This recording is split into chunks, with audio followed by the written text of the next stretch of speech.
Two retro revivals are on the horizon, a spooky new game announced, and another new indie featuring a mischievous goblin becomes a showcase winner.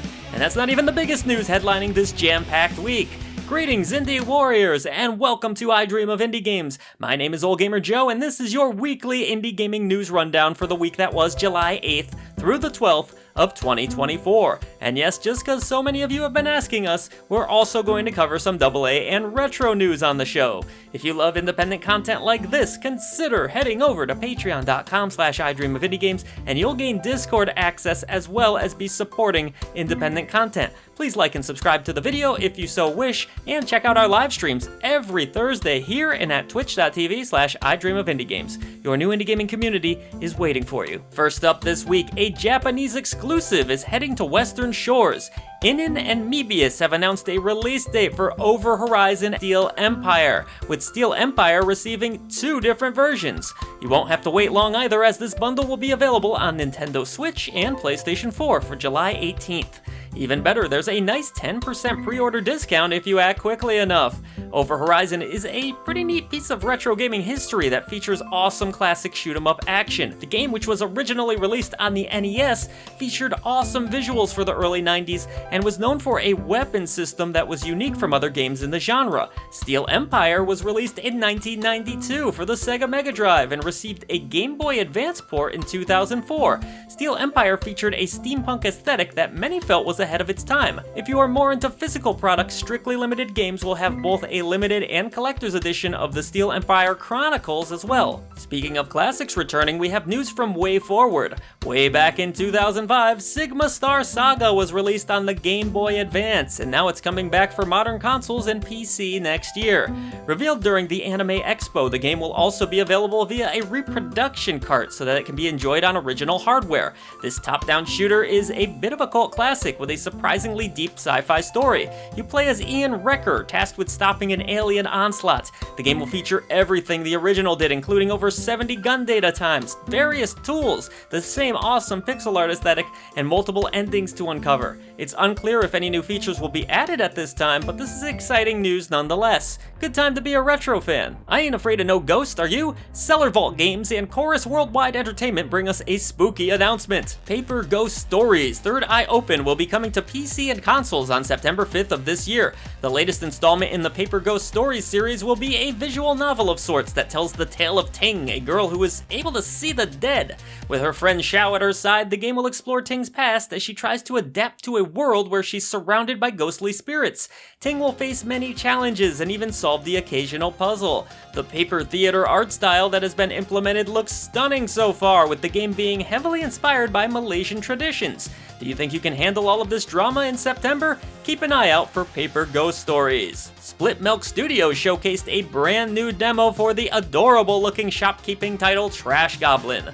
The demo was a part of Brighton's Indie Showcase, which just ended and featured plenty of new content, including updated quests. Trash Goblin was also announced as a finalist for Showcase winner, so clearly this is a title that has caught games media and gamers' attention. This wholesome title has you controlling a goblin tasked with restoring damaged or lost treasures. You'll clean up small trinkets and make them shine again by combining parts together and hopefully earning a profit from prospective customers. The game will feature over 180 trinkets, 8 different tools to use, and 25 quests to tackle. How about a party-based Souls-like? What madness is this? Tate Media alongside Trial Forge Studio have announced a release date for Deathbound, a party-based Souls-like indeed, and it will be coming to PS5, Xbox Series X and S, and the PC on the 8th of August. Even weirder, Deathbound is a single-player game, but it has a 4-party system. So yeah, a party-based solo game. Now that's interesting.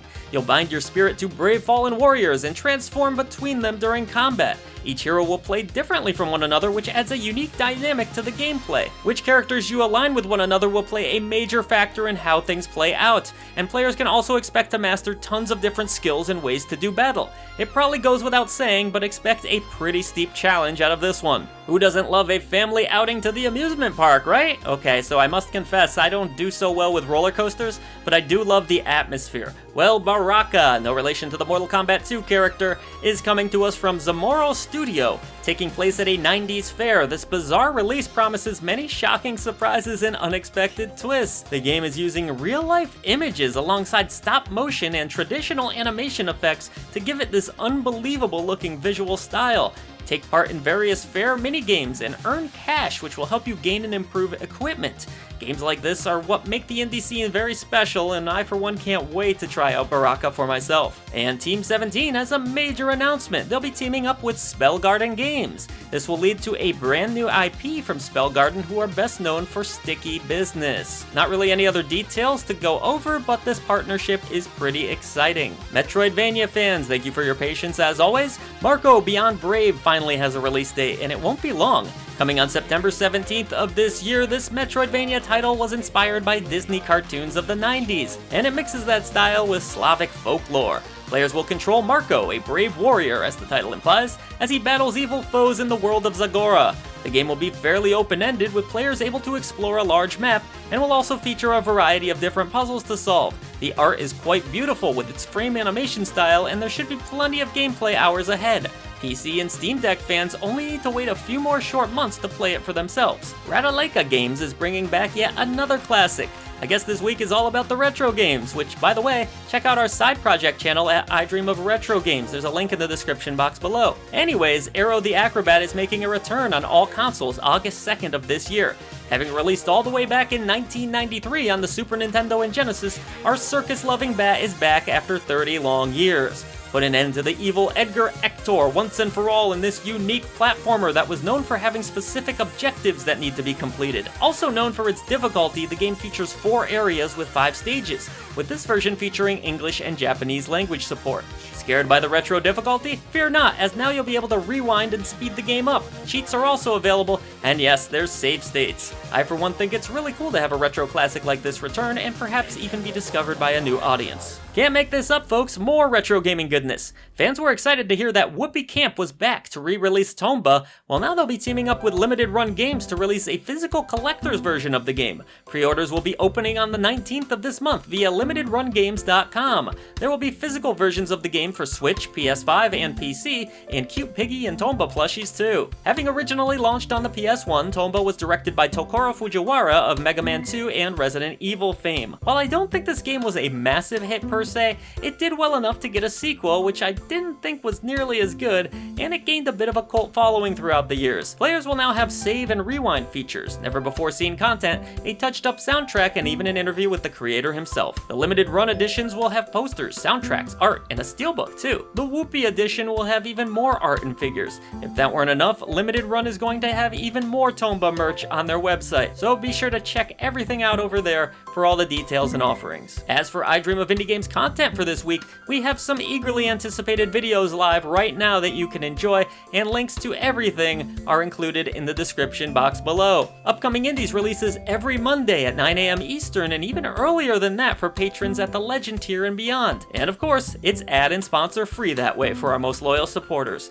This week, Gamer Ghoulfriend had yet another great rundown of games, so if you want to know the hottest indie releases that hit the scene for the week, be sure to check that out. We also had a brand new list from yours truly of 10 amazing indie games that nobody played. Fans are really enjoying that rundown, so again, link below if you're seeking out some great deep cuts in the indie scene. Our review of Kaku, Ancient Seal, an open-world 3D action-adventure title, is live. See how this one turned out as it's leaving early access and hitting the big 1.0. Our full review from Acid Catfish breaks down everything you need to know. Barely Magic Mike also had 2 reviews this week, leading off with the cozy adventure title The Last Alchemist, and closing it out with the eagerly anticipated first-person romp Angerfoot. Don't miss a single video, folks, and let us know in the comments below how you like some of the newer editing that we're testing out to make these videos even more engaging for you. That watch time is crucial these days to survival, so I guess this is a good time to thank you for watching so far. Have an incredible week, folks, and see you on the channel.